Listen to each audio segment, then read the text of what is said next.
Fortunately, a number of students are having the same issue. They can no longer publish to Azure, and it's a real shame because half the reason we used SQLite as opposed to SQL Server was so you would be not incurring any charges using up the credit you had to last for the year.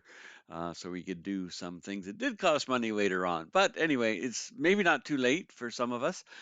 So go into portal.azure.com, log in with your college account, and if you need to, then go down to all resources, but everything that is a plan, an app service plan, right? Go into the plan itself because that's where you set up the hosting for the app service plan. So look for this.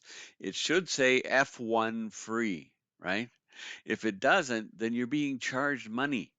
I know it's not actually coming out of your account, but it's coming out of the credit that you received to use up, right? As we said before, there are a lot of things that are free for us while we're developing and learning, and as long as you're careful about it, and I did in our all of our demos show you to make sure you selected the free level in the hosting plan, but some students obviously miss that step. So it's not too late. You can go into the portal where you see, if you don't see F1 free here, you probably simply would see something like S1, standard level 1, which is, I think, the default, right? So if you didn't change it to the free level, it might be on S1. So all you have to do is come down here over in the left, see where it says scale up or scale out. It gives us access to the app service plan, right?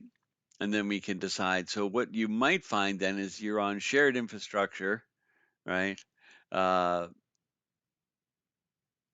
or sorry, maybe even in production here, right? So it's going to be loading quite a bit of charges onto your account every month.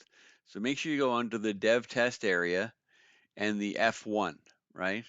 Uh, F1 level is free, okay? And then there are some limits, okay? 60 minutes a day of compute time and so on. But that way it's not using up any of your charges, and it should be sufficient for you to be able to get your work done that we're doing at this point in time, right? So make sure you go in there, dev test F1, and you should be good. You should stop accumulating any charges using up your credit. Okay, so hopefully that will solve a few issues and you can keep on using Azure.